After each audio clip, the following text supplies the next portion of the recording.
Here we go. Always like to do that. Something a little bit different for the YouTube channel. Hey everyone, welcome to the Late Bloomer Actor. I'm David John Clark, your Late Bloomer Actor.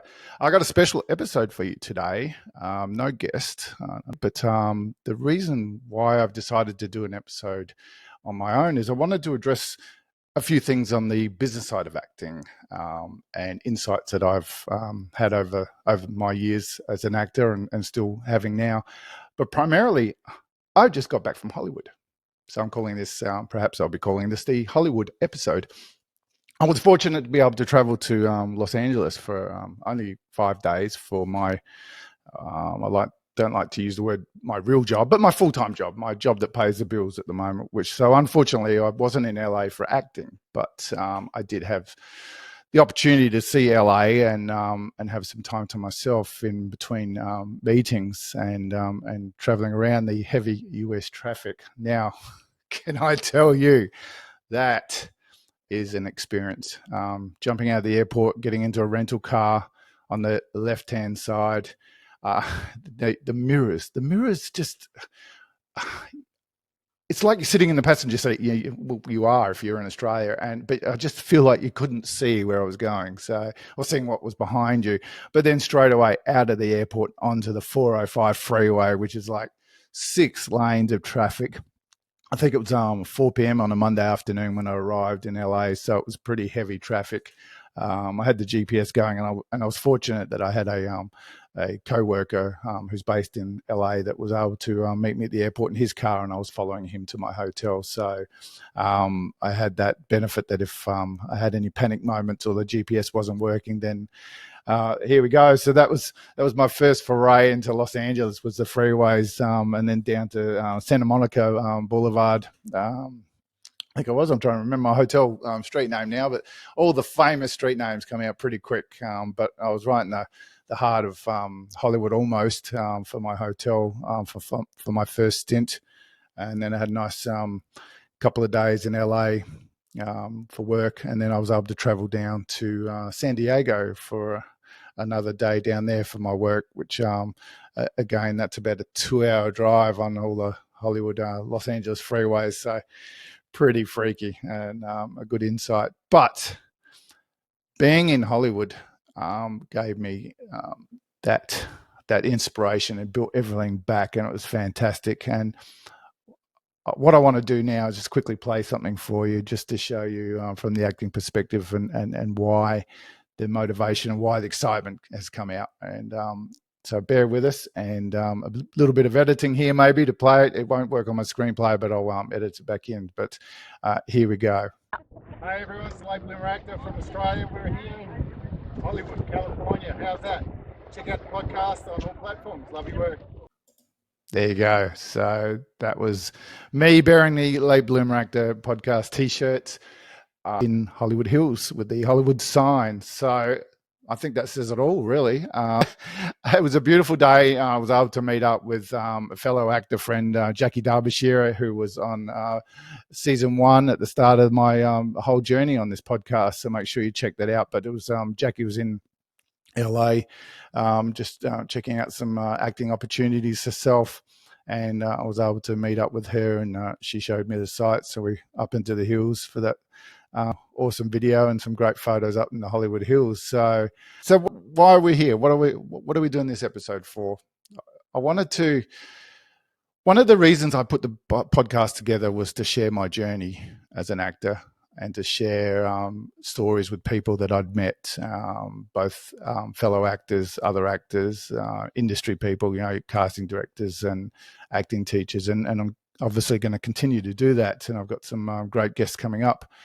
And firstly, I just want to thank everyone for being on this journey with me. It's been great to have you as listeners and have the feedback that comes through on emails at thelatebloomeractor@gmail.com, as well as comments on Facebook, YouTube, and other associated podcast sites. It's great to see that you're getting something benefiting from listening to my show. And that's why I've put the podcast together, to get that information and to get a network of community of actors together and to learn from each other. It's why here in Adelaide, I run my Adelaide Actors and Extras group. I put that together when I first started training it. It started out just being a conduit for fellow actors in my class to meet and to get together and share each other's information and journeys. And then it just expanded from there to being a fully fledged group here in Adelaide, South Australia. I think we've got over 3,500 members now, pushing 4,000 members. And a lot of people that they're what are they called? Stalkers on on social media. So they're in the group, but we don't get a lot of involvement from many. But then we get a lot of involvement from others, and it's what you don't see. I think it's what you don't see in the background, what people are taking away from what you're providing, what you're putting out there, and that's what I'd like to discuss here is about what you can be doing as an actor, what you should be doing as an actor, and what to expect on this journey, because it won't happen overnight, and I can attest to that. I'm at I think I've hit the 10-year mark now, or pushing the 10-year mark since I really took this process up as a fully fledged actor. Now I've been in the industry for a while. I've discussed it on previous podcasts, and when Eva Jalak interviewed me on a role reversal, we discussed my first foray into acting, and that was in Sydney in the 90s as just as an extra. And I say this all the time: imagine I knew then what I knew now, or took up some courses, etc., etc. Maybe in a different spot, but that you cannot go on woulda, coulda, shoulda, especially in this industry. It's full of hurdles and roadblocks all the way, and a lot of people will hit those hurdles and hit those roadblocks and give up. And you don't want to be that person, really, on your deathbed or at the end of your life, going, I wish I did. And a lot of my guests have said that the reason they took up acting and the reason why they got into it, as fellow late bloomers that I've talked to, is because they've looked at it and said, you know what, I want to do this and I don't want to be a regret about it. So, and that makes me think of something that I heard this saying just recently on a TV show. I think it's actually on one of our Australian shows here. I think it's national. It's a journey about the different parenting styles and looking at all the different parenting styles, and they put the families through all these situations to learn how different parents react. But there was one on the last episode where the kids had to climb this giant frame, where you're strapped into the frame, so you can't fall. You can fall, but you get caught by the ropes. And the kids were scared. And one of the, I think it was the sister of she went up to her brother who was freaking out, and she just went up and whispered in his ear, "Fear is temporary. Regret is forever." Just leave that one with you for a second. Fear is temporary. Regret is forever. I think there's something in that for all of us, really.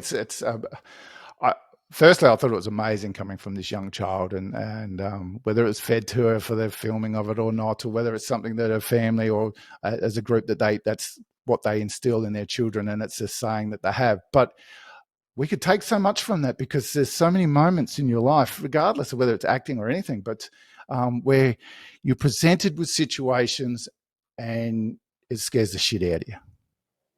The fear. But it is only temporary. You know it's only temporary, and you get through it. But the biggest one is regret. And regret is forever.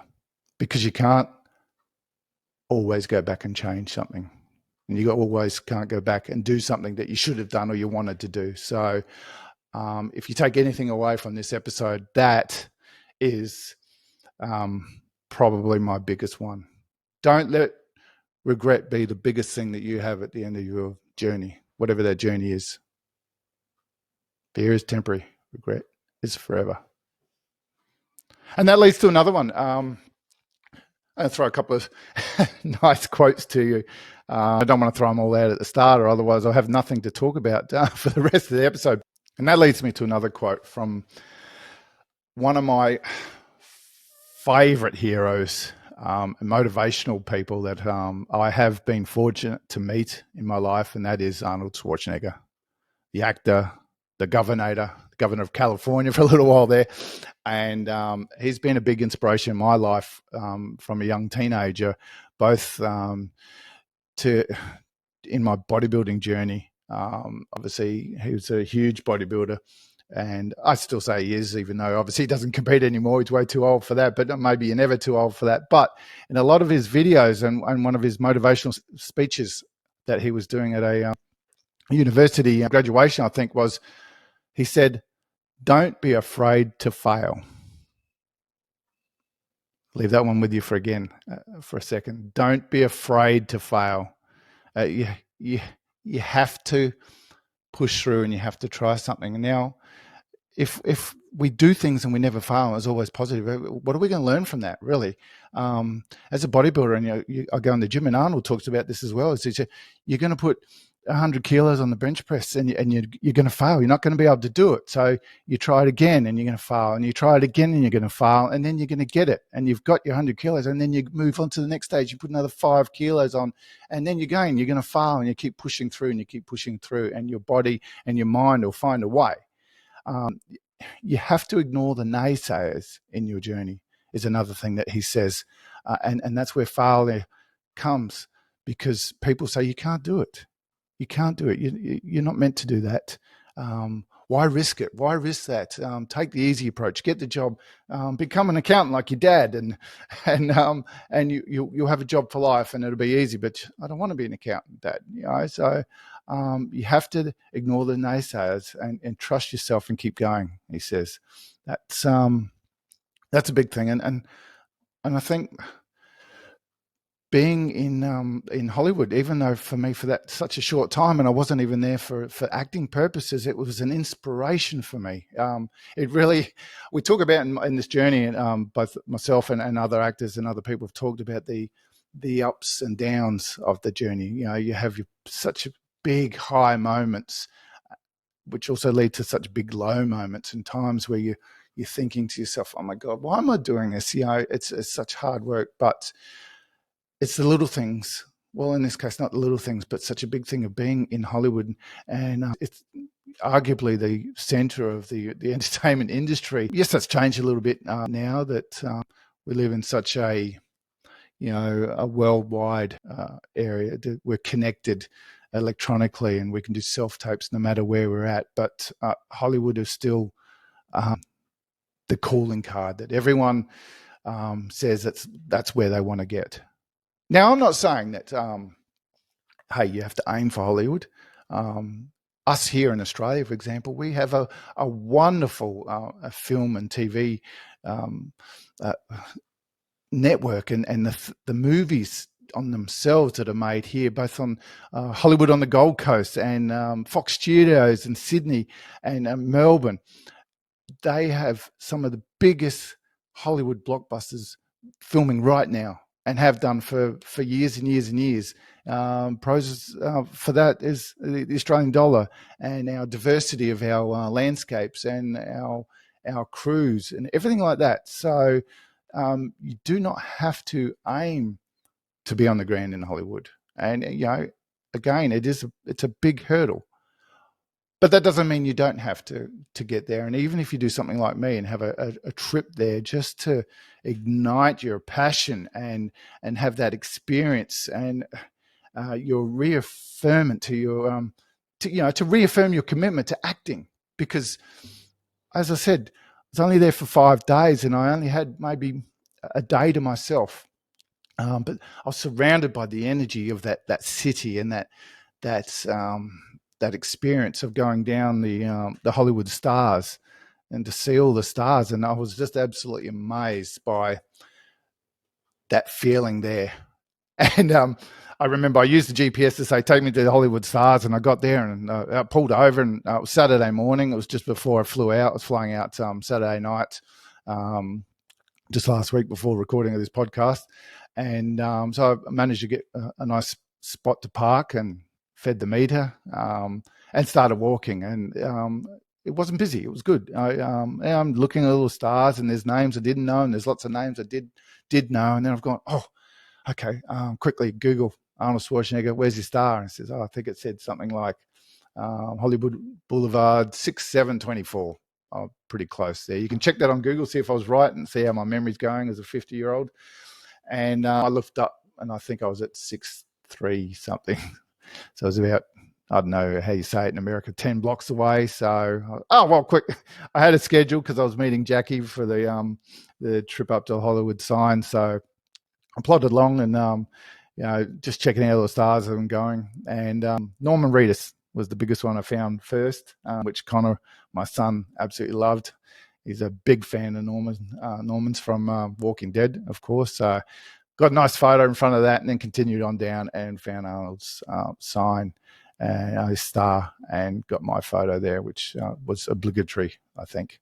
But I loved it. That's fantastic. And as I said, I was showcasing my podcast a little bit. I had my T-shirt on, but it was more about immersing myself in that whole experience, and that's what was really good about it. And a little bit of a dream there. So, hey, I know you. You're the late bloomer actor. Hey, I'm a producer from such and such a film. So that would have been really nice. But these are dreams. But you never know, and that's what you got to do.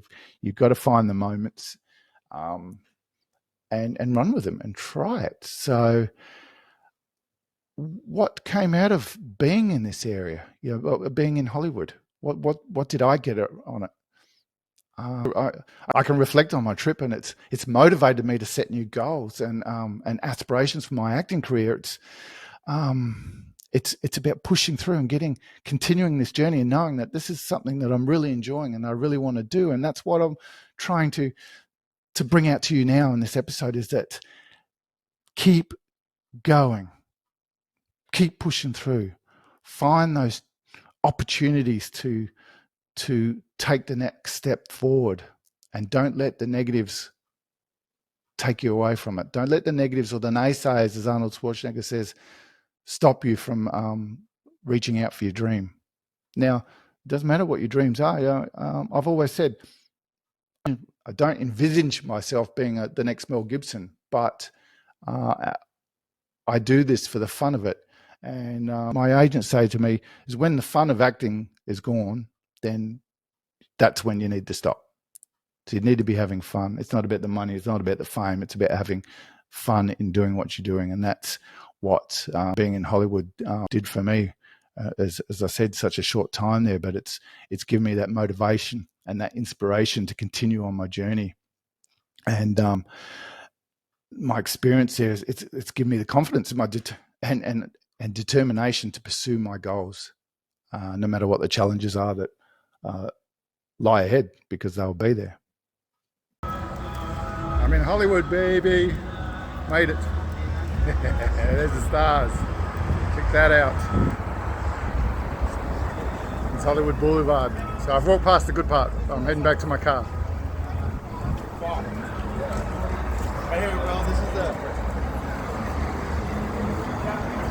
Stars at both sides of the street. It goes for miles, and I found that out the hard way.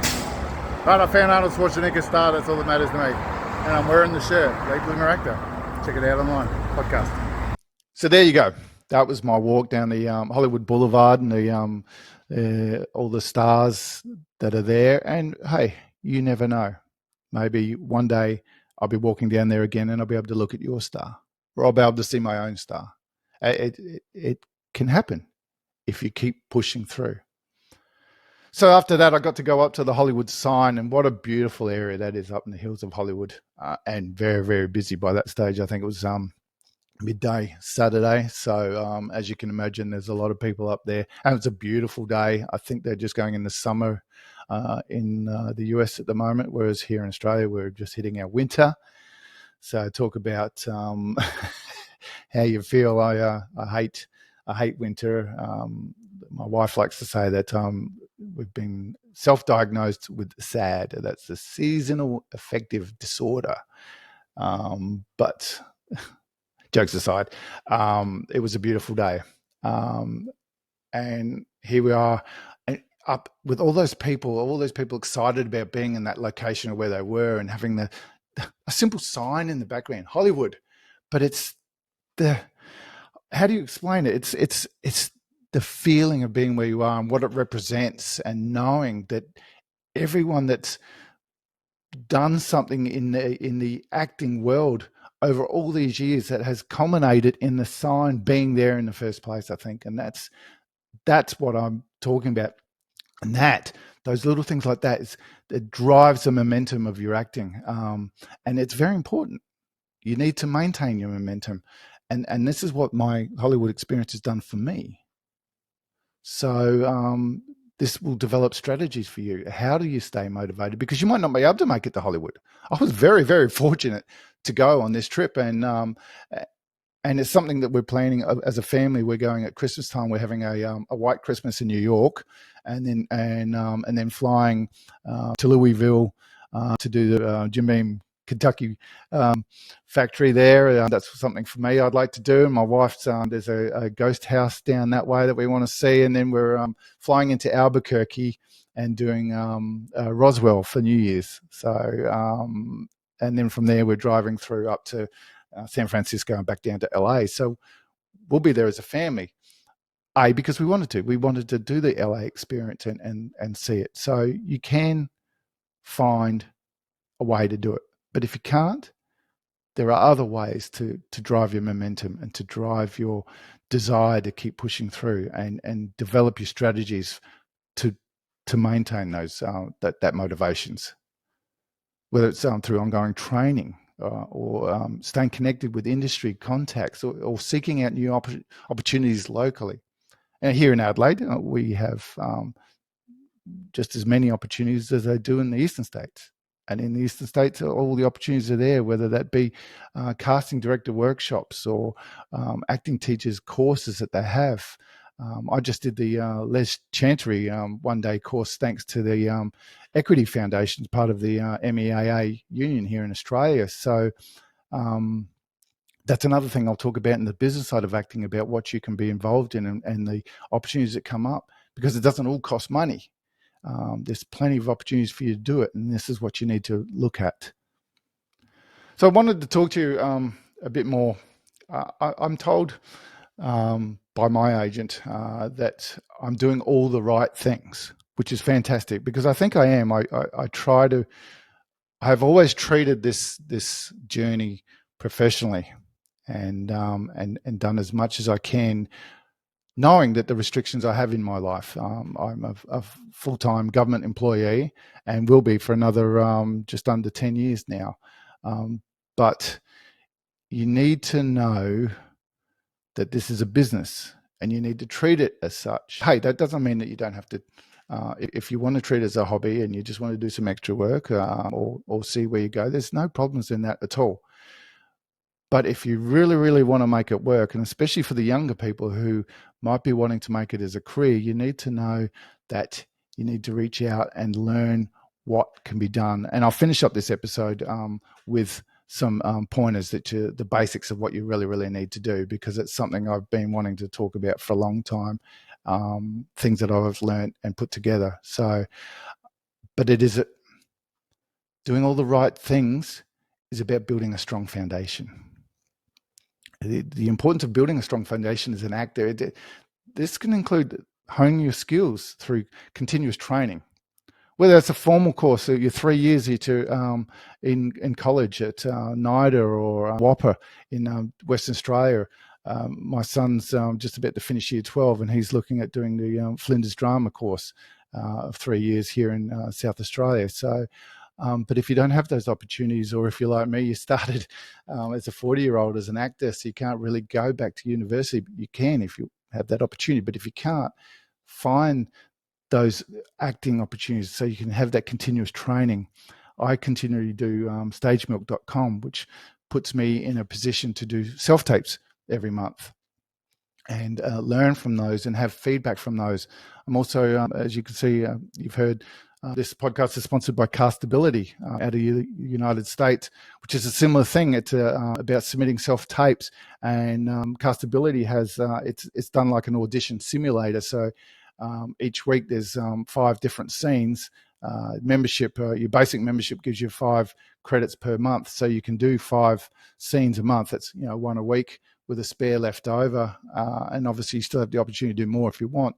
But each scene is done, every actor does the same character, does the same scene, and they're all put into boxes of 5 actors and looked at by an actual established casting director out of the States, and then ranked in order of 5 different criteria. And you can look that up through the castability.actor website. I won't go too deep into it here, but it's things here that it keeps you going and keeps your skill set up and that learning environment, so to speak. And every time you do another course or meet another casting director in a casting director workshop, you need to listen to them, because they can give you so much. And if you walk away with just one new thing that you've learned from them, then that builds over time. You know, you do 5 different things in a year, that's 5 new things that you've learned, and it can change your journey. You've got to make sure that you use reputable acting coaches as well. There's so much unscrupulous people out there. So reach out to your networks, reach out to people like myself or your Facebook groups that you're in if you're looking at a new training course, and say, hey, has anyone done this course? And find out what they are. I really follow Jeff Seymour a lot. And one of the biggest things that he says is that you need to look up your acting teachers and say, well, what's their background? Have they done film before? Have they been in the industry? Have they worked? Because that's a big thing. It's not the be all and end all, of course. There's some great teachers out there that have don't act for whatever reasons, but do your research and make sure that you're happy with them. And everyone is different. So Jeff Seymour might work for me, but he might not work for you. Les Chantery might work for me, but might not work for you, and vice versa on so many different things. So you need to do that. Now, continuing on your journey, you need to expand your skill set. Okay, so we start with 0 in this industry, and you do that first course, and you do the second course and the third course, and you're continually improving and working on what you like and what you're good at, but you need to expand your skill set a lot. Some of the values of expanding your skill set as an actor is you need to explore various mediums such as film, television, theatre, voice acting, or even commercials. A big thing that's also now out there now is they're doing voice for video games or voice for audible books. Learning to speak English properly, especially when you're in a medium like this, without tripping over your tongue. But that's why I leave these sort of things in. It shows that you can't be perfect all the time. You need that versatility to be able to adapt to different platforms, and it can open up a wider range of opportunities for you and increase your chances of success. So me, unfortunately, I can't do theatre because I'm a shift worker, so I can't commit to that regime of continual rehearsal. But that doesn't mean that when I retire, I won't be able to do it. That's certainly there. So I reach out and I do student films and independent films, and obviously any professional productions as they come up. Commercial work, I've had a few commercials that are there. So every time you do something, whether it's in a training environment or for real, you're expanding your skill set, and that's big for actors. Networking and building relationships. Even in my government career, I hate networking. I really always have. It's a special skill set, and it's not always a positive thing about, the old saying of knowing the right people. I believe in that if it is knowing the right people, but it's not. It's really hard to say, but it's about being professional and being real and being honest. And if you can develop the relationships with the right people and the right teams, and quid pro quo, so to speak, what you give out, you may receive tenfold back. And that's what's important. The significance of networking, building relationships in this industry is just immeasurable sometimes. There's some power in attending industry events when they're available there, whether it's red carpet networks or meet and greets or whatever's happening in your local area. America at the moment is going through the strike for the writers, so they have a lot of picket lines now. And without diving too deep into the need or the reasons why they're striking, it's certainly a certainly a very much needed thing. It's amazing some of the things that they're seeking, but you have the position to support people in that matter. So if you're in the States now, you can jump out and get on a picket line and help, because it'll all come back tenfold in the whole industry. But at the same time, while you're on the picket lines, you're meeting people, you're meeting fellow actors and other industry people who can provide you with tools and guidance in your journey. So you've got to find those opportunities when they're there. Participate in workshops or networking sessions as they come up. South Australian Film Corporation, for example, regularly has meet and greets here in South Australia, and it's a great opportunity to meet the people in this industry, from again, from fellow actors to people right at the top. Sydney and Melbourne do the same thing all the time with their professional organisations. So look them up and join their website and get their emails. Self-promotion. Yes. I can see a lot of you cringing straight away with social media and putting yourself out there. You're an actor. It's unfortunate or fortunate. It's something that you need to do. It's a very important in today's digital age that you have self-promotion. So have your social networks up to date. Have an actors page on Facebook, an actors page on Instagram, TikTok, if you will, not a personal page, but your actual actors page where you share insights and learnings from your own journey and other people's journeys. And while I'm here with social media, another big issue there is to remember, you do not know who's looking at your social media. So even on your personal page, you never know that when you've got an audition coming up or you've got an audition, whether they will look at your pages. And I have heard that if you're in serious contention for a serious role, they will go through your feed. Now, if your feed is heavily political, we've just been through the COVID situation, which all around the world had some very, very serious discussions and beliefs from people, and people said what they thought or how they felt. Wrong or right of what your opinion is, that's not what I'm talking about here. It's about how you promote that, to know how you say things in the social media. So if you're being very derogatory, or if you're showing photos of yourself getting drunk on the weekends or doing stupid things, it might go against you, because they're going to look at you and say, well, how professional can this person be? Do we want this person representing our message or our product, if it's for commercial, when this is how they showcase themselves online? So just be mindful of that.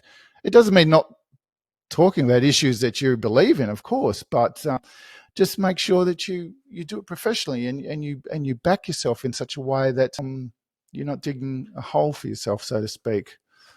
So that's the biggest thing I'll say there on the negatives of social media. But you certainly need to look into having that presence online and being involved online, so that people can find you and people can see what you're doing and see your journey. So showing the videos that your first show reel, and then people being able to see your new show reel that you release and go, oh my God, look, he or she's changing so much since I've joined their page and watched their journey. So there's more positives than negatives, that's for sure. There's two big words that come up with acting, and that is persistence and resilience. And this goes back to the start of what I said in the podcast when Arnold Schwarzenegger was saying that you've got to just keep pushing through and don't be afraid to fail. The importance of persistence and resilience in the acting industry, it's full of setbacks and rejections and no's. No, no, no, no. 10 no's before you get a yes. Now, if you were looking for a job and you were going for interviews, there'd be a point there if you went to 10 or more interviews for the same job, so to speak, and they all said no, you'd be going, well, what am I doing here? But that is the nature of acting.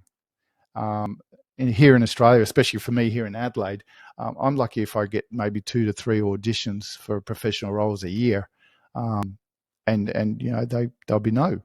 So that means to get to 30 auditions, that's 10 years worth of no's before I might even get one. In America, it's a little bit different. Actors in Los Angeles, for example, can be doing 5, 10 or more auditions a week. So they got a lot more opportunities, but they get a lot more no's. But you have to put things in perspective. And this was a dot point that I had for a bit later on, but we'll talk about it now. Having that perspective of the industry you're in and the location that you're based in. The difference here, as you look at me, I just said it, 2 to 3 auditions a year compared to Los Angeles, which is 10 to 15 auditions a week. But there's a bigger pool of actors going for all those jobs as well. So pros and cons.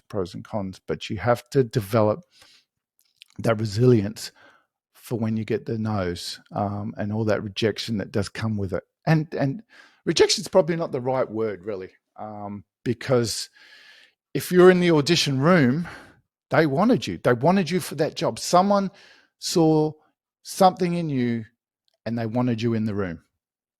Now, it can be a simple thing as you're too tall for the lead actress or the lead actor that you're going to work with, or you're playing someone's son or someone's daughter and your eye color is completely off theirs and it just didn't work. Such little things like that can be the reason why you get the no. So you can't take that as a negative against your acting ability or your persona, because that's the nature of it. And it can be simply just someone, I like that person better. That sucks, but that's the nature of it, what it is. And you've just got to learn to go into the room, deliver, knowing that they wanted you there. They wanted you there for a reason. So go, good morning, hi, how are you? Deliver your audition and say, thank you very much, and walk out like you had somewhere to go. That's a big thing I've learned about my auditions. Say thank you and leave like you had somewhere to be. That's the job, and that's the job you're doing. And then one day that phone call will come through and it'll be a yes, or it'll be a call back and then a yes, and all that hard work will pay off. So there are numerous actors out there, and you can find them on podcasts, you can find them in interviews on TV about their journeys, and they find out their challenges that they had to go through, but they made it. And that's where the late bloomer actor story can be so great, because us late bloomers come to the industry late, or they've been in this industry for decades, which is some cases for some actors, and they didn't make it until they hit their 40s. So you can do it, and that's where the resilience comes in and the persistence to keep pushing through. So I want to start to wind up about my journey to Hollywood and the motivations and everything that came from that, and talk quickly just before we finish up on some side of the business side of acting. Just because we're in season 2, I haven't been able to address them directly. So before we all do that, I just wanted to bring up another quote that I got, and I got this out of an episode of Smartless, which is an awesome podcast series that I listened to with the boys of Jason Bateman and Sean Hayes and Will Arnett, all great actors in the industry, in my opinion, and clearly. But they interviewed recently Simon Le Bon from Duran Duran, one of my wife's favorite bands. And I'm glad I listened to it, because I'm not a big music fan, and I didn't know who he was. Obviously, I knew who Duran Duran was, but he said, he asked them whether they suffer from nerves. And of course, they all said yes, they did, and we all do. So when we go into any acting situation, we have the nerves, and it's horrible. I get a red rash, it goes right up my face if I'm really struggling there. So he has a thing, and I hope he doesn't mind me putting it out there, but I am quoting it from him. So it's from Simon Le Bon from Duran Duran, and it's his litany against nerves. And this is what he said. It's not fear, it's adrenaline. It's not fear, it's adrenaline. It's just your mind and your body preparing to do something extraordinary, and you will do something extraordinary. I love that. I love that. When I first heard that, I just said, wow, that is just brilliant. Really? If I could put it on a shirt, I would. I love the last thing he said with it. You will do something extraordinary. So use that fear, use it as a tool and push through. And remember the other things that I've said. Fear is temporary. Regret is forever. Don't be afraid to fail. That just sums up everything that I really wanted to say here. And that's what I've taken away from my trip to Hollywood, is about, oh my God, I'm doing all the right things and I'm enjoying the journey, and I'm enjoying the journey. That's the biggest thing, is to make sure that you're having fun.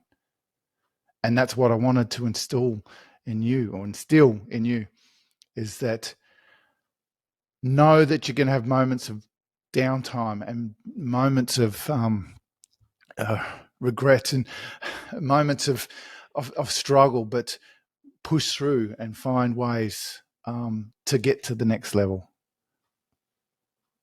and make the next jump. And you never know when that next door will open for you.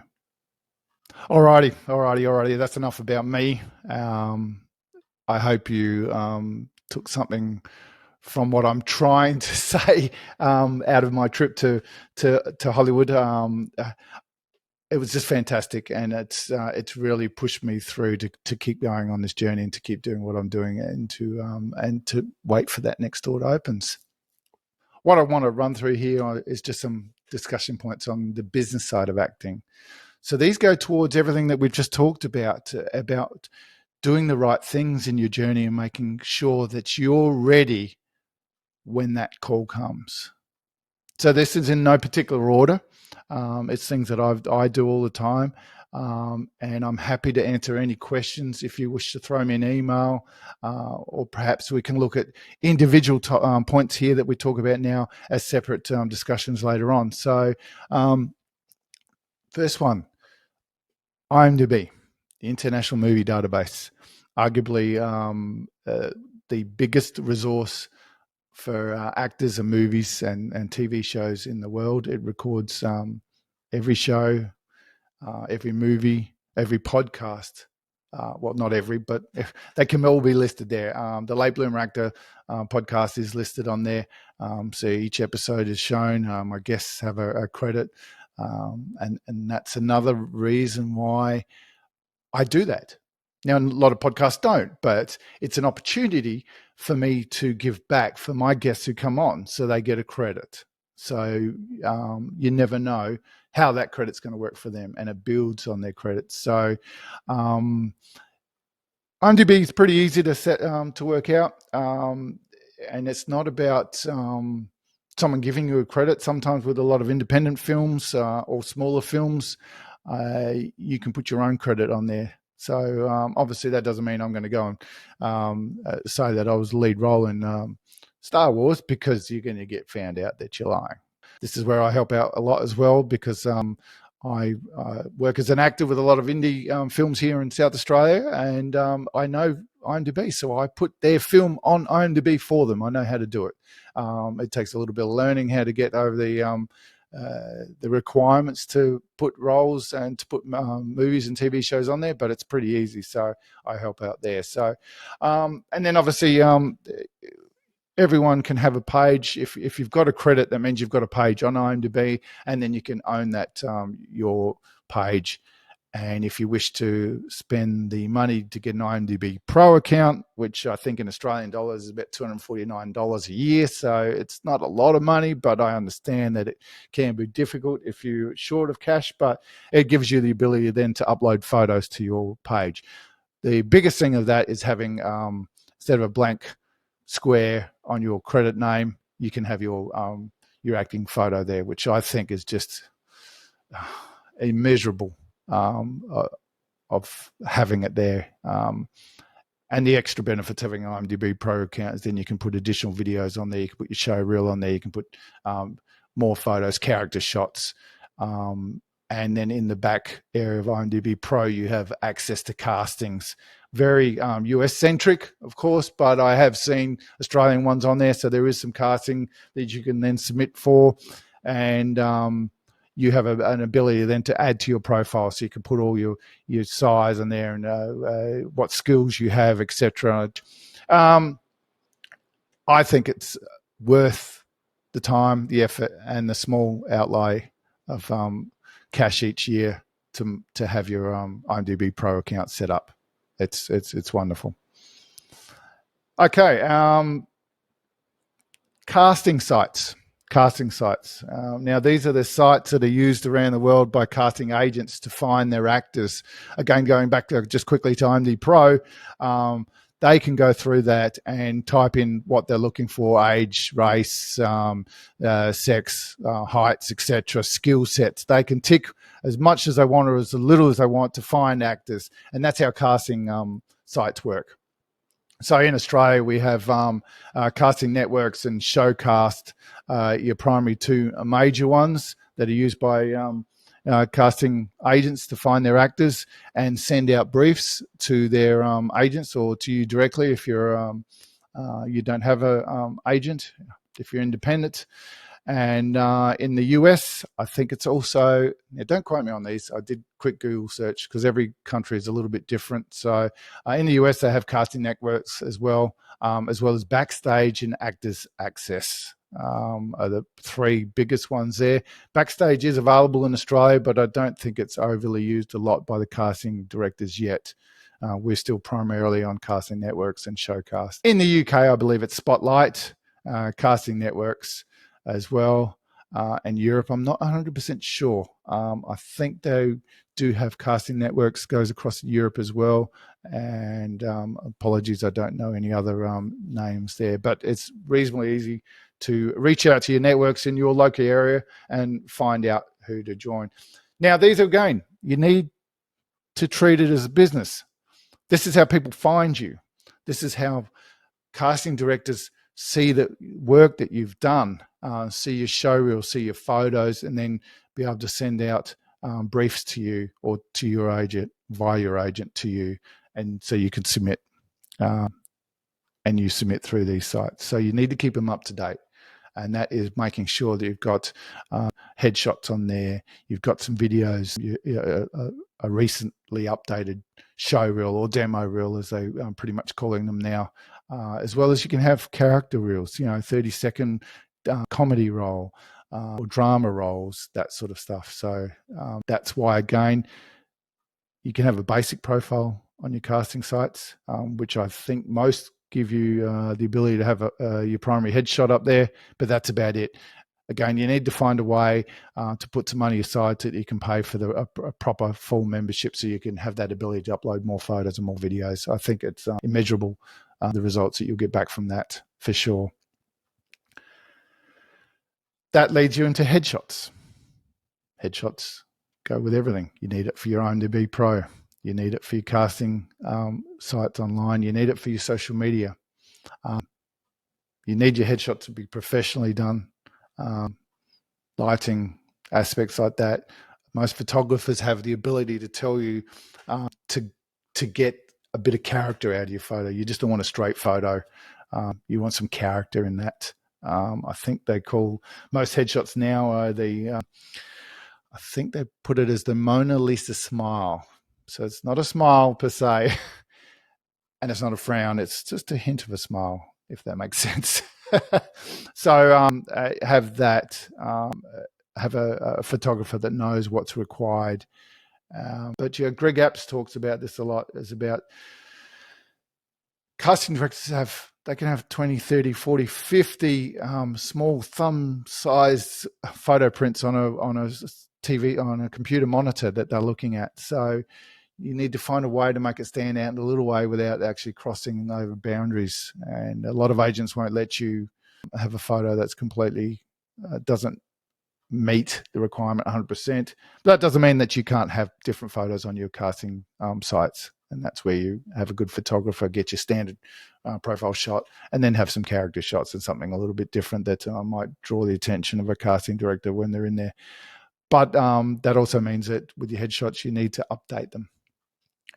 Probably at a minimum every 12 months to 2 years maximum. I'm a little bit overdue on mine now. I think my beard is a little bit grayer now compared to my current headshot, and I've lost a heap of weight. So I think my last headshots were probably closest to my heaviest weight that I was, which over a year ago was I'll be honest here, was about 124 kilograms. I'm down to 109 at the moment, aiming for the hard deck, if we use some Top Gun analogy there, of about 100 kilos. So Crystal, one of my agents here in Adelaide at Buckland Gun, said that I actually look a little bit younger at the moment compared to my headshots, which I go, oh, well, thank you very much, considering I just turned 50 and was feeling really, really old. So, yes. So headshots, again, I know, guys, it's another cost.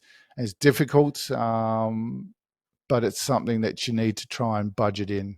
And all these things, once you know what they cost, find a way, budget them in, and then do some overtime, do some extra work. Or when you get an acting job, make sure you put some money aside so that you know you're covered for the next year on that.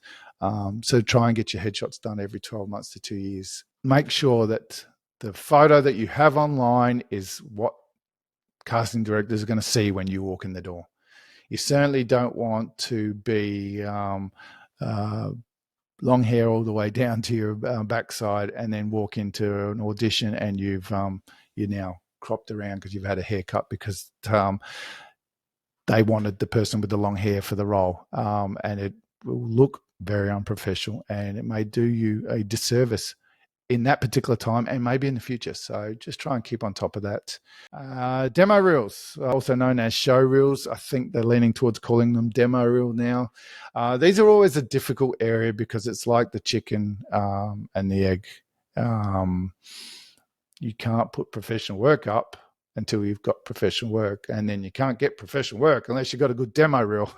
It's really difficult. So that again is about reaching out to your networks and being involved in areas where you can film things. You can do it as simple as just having some self-tapes that you film in front of your grey screen at home and putting them on your show reel to start with. I've done it. I had that. I've upgraded, and then I've done some independent films or student films and grabbed some great scenes from there and then put them into my demo reel. Now, the biggest thing with your demo reels is they want to see your acting.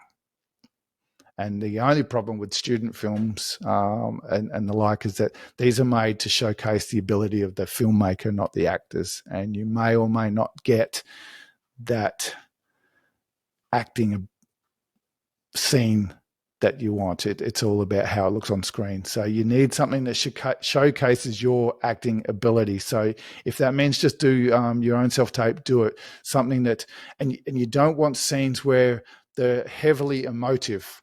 So you don't want an angry scene where you're screaming and yelling and thumping the wall or crying and bawling your eyes out because of the death of a loved one. They're great acting, but that's not what they want to see in a show reel. They want to see you interacting with another actor and having that ability to feed off them and show that you can have that give and take in a scene, so to speak. So, and then you can mix and match. You can do your dramas, you can do your some more of an action type scenes, or some comedy if you're into comedy. All these genres are very, very different for sure. And if you're good at all of them or one particular, showcase what you're good at. And always put your best scene at the front of your show reel. Don't make it any more than 3 minutes long.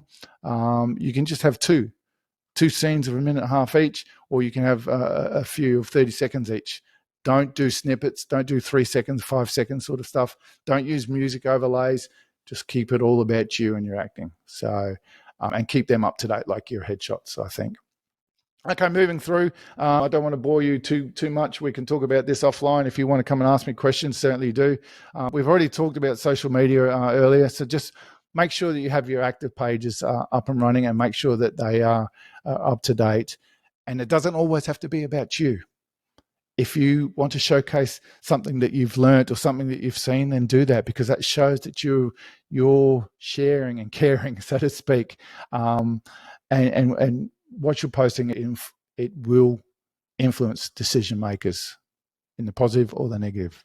And I talked about that before, so I won't go into it again, but just be mindful of that. But it's certainly something you need to do. And to finish up, and I touched on this before, be realistic. Put your position of acting into perspective. I'm a middle-aged Caucasian male. It's really hard to say how many other people who look like me are going for these roles, and actors who have been doing it since they were teenagers, or young men who have been to the 3-year degree. So especially this was very prevalent and noticeable during COVID, because all of a sudden the work dried up and the work wasn't there. And so as we came out of COVID, the actors who were only ever doing the lead roles and that, they were now reaching out, they were doing the smaller roles. And that's where I looked a lot and put a lot of things into perspective and realized, so it's not that I'm at the bottom of the barrel, so to speak, but yes, that's where you are. You're up against the biggest names and some people with much more experience than you. And you've got to have that perspective and understanding, and don't let it make you give up. Don't let it cause you to get depressed or anything like that. You need to find ways of overcoming those obstacles in that area and keep pushing through. And don't let the depression and the negatives of this bring you down, because the more you do, it just becomes a big snowball effect. So that's why I used that analogy before of going into the room, delivering a scene, and then say, thank you very much. It's been a pleasure meeting you, and walking out. Job done. Job done. So there we go, ladies and gentlemen and people. Thank you very much for listening to me by myself for, I'm not sure exactly how long it'll be when I edit out all my ums and ums, but it's, as I said at the start, I really wanted to take this opportunity to talk about the highlights of me being in Hollywood, and to give that back to you in some way, that you can maybe, if you're feeling dejected in your acting journey, to say that it's the long haul. It's not going to happen overnight, as they said in the commercial way back when. It's the long haul, and it's about persevering and keep pushing through, and reaching out to your networks, and reaching out to people like myself, or to my Facebook group if you're here in South Australia or Australia. Finding your local community of actors and teaching opportunities and casting director workshops, finding everything that can make you get that one more step forward. And if you keep doing that one little step, and then the next step and the next step, before you know it, you're looking back on your journey and go, oh my God, I have learned so much. I've learned so much, and I'm such a better person for it, and such a better actor. And that's it. That's really what I wanted to say. So thank you very much. I'm loving the ability to share my journey with you, and to hear about your journeys as well, and to be on it. So let's finish up with, if you want to reach out to me, reach out at the latebloomeractor@gmail.com. Or on your podcast platform, leave a rating and review if you can. I certainly love to see them. They do come through.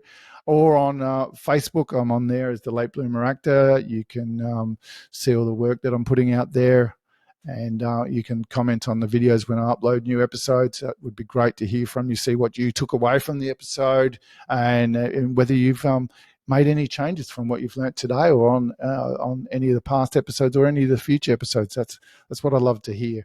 Same on Instagram, TikTok a little bit, but I am on there. So like I said, I try to do all the right things. So thank you very much. It's been an absolute pleasure having this chat with you. And as I like to say, we'll see you on set.